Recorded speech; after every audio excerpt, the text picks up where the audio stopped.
Here's an easy strategy to learn. Okay, here's a new strategy I wanted to try. I just found it on the WASIII Gaming channel on YouTube, and I thought it was pretty simple, pretty easy to remember, and thought I'd go ahead and give it a try. It's called the 1-2-1-6-8 strategy. The 6-8 basically refers to the place bets that we will put on the numbers 6 and 8. And the 1-2-1 refers to the field bet where we start with 1 unit or $25. And the next roll, it would increase to 2 units. The next roll, it would go back down to 1 unit. And the next roll back up to 2. And that's where the 1-2-1 strategy comes in play. Not really sure why he was doing that, other than he mentioned it's to hedge. When you roll your 6 and 8, you lose your field bet, and you're hoping that when that happens, you only have 1 unit on the field bet. And when you hit a field number, you're hoping that you have 2 units on the field and to get the maximum return on your field bet. So we'll go ahead and give it a try. We'll try this with a 30 roll challenge, and we'll see how it goes.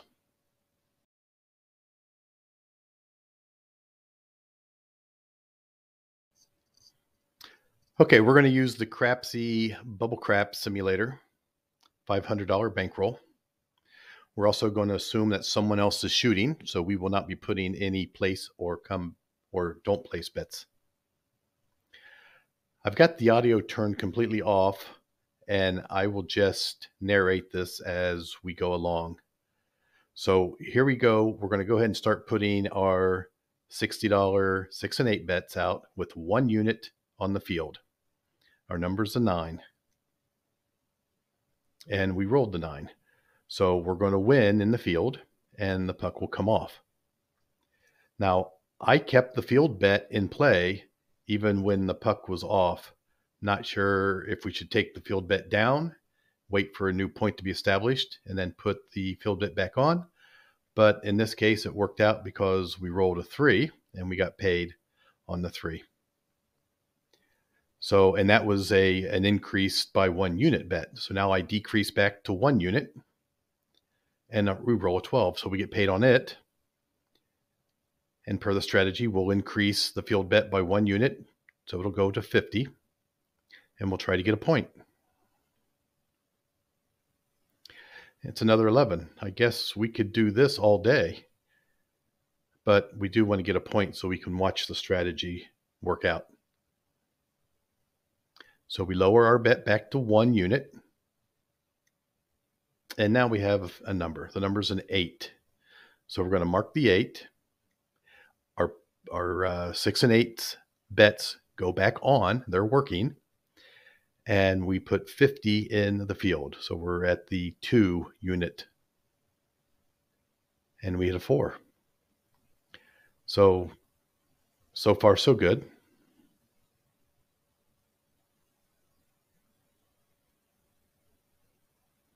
So there's a 6. So we lose the field bet. We lose the 25 in the field, but we hit 70 on the 6. So that's a net of $45. I think that's part of the strategy. When you hit the 6 and the 8, you want to be on a low number, a low unit in the field.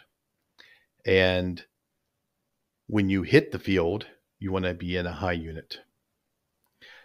So that roll was a 5. We don't have the 5, and it's not in the field. So the 5 is the bad number, other than the 7, which just came out. So not only do we want to avoid a 7, we want to avoid a 5. And that may be a cause for some concern. Normally we're struggling just to avoid the 7. Now we have to avoid a 5 and a 7. But let's go ahead and continue on. So that's shooter 1. Shooter 1 was able to give us a net profit of $50, mainly because of the 11s and the 3s that we rolled. So we'll start with shooter number 2. The come out roll looks like we're going to have an 8. So we'll mark the 8, and we'll go ahead and roll. There's a 9. So that hits our field. So that'll win us $25 in the field.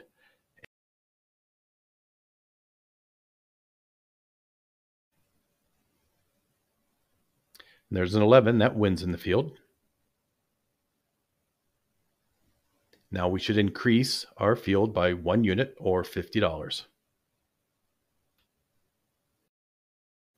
And there's a 12 that doubles the field. Very, very good roll.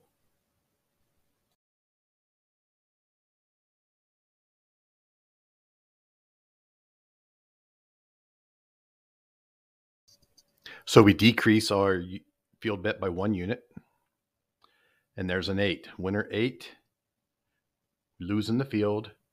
We win the 8 and the puck comes off.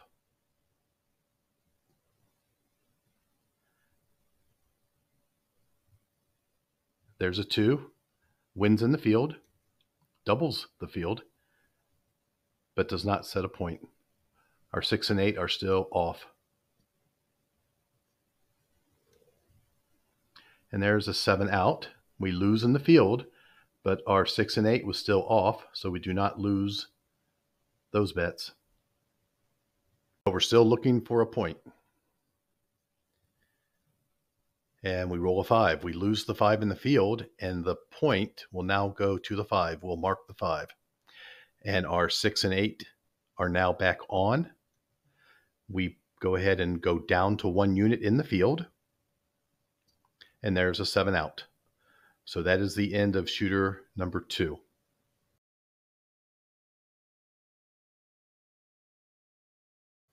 Let's go ahead and see how shooter 2 did for us.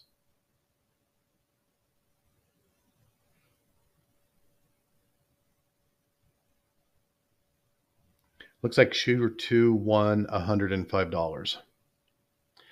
So we're at 20 rolls. Let's go ahead and start shooter 3. Okay, the come out roll for shooter 3 was a 10. We'll mark the 10, get our bets put back in, and our first roll after the point is a 6. So that lost our field bet, but we won on the 6. And now we go up 2 units in the field and we roll an 11. So that wins in the field.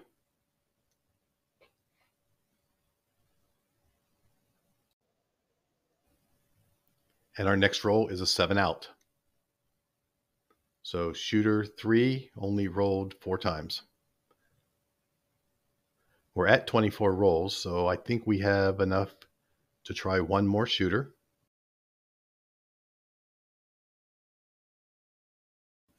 And there's a 10, so we'll go ahead and mark the 10.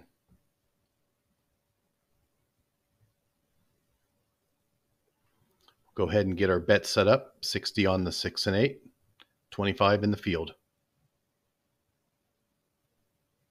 And there's a 10, winner 10. That wins in the field and the puck comes off.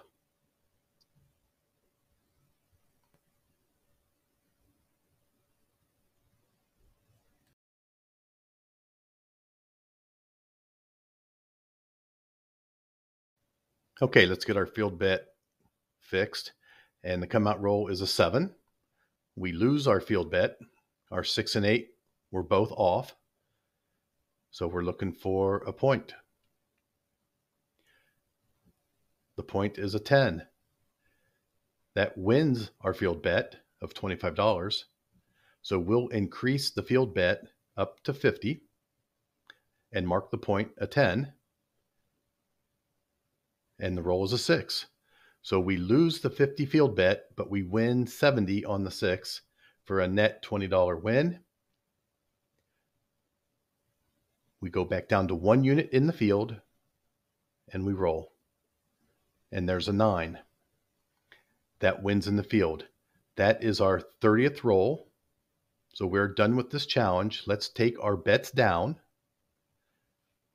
And let's go ahead and look at our results for shooter number 4. $45 for shooter 4. Looks like we ended with $650 in our rack, which is a net profit of $150.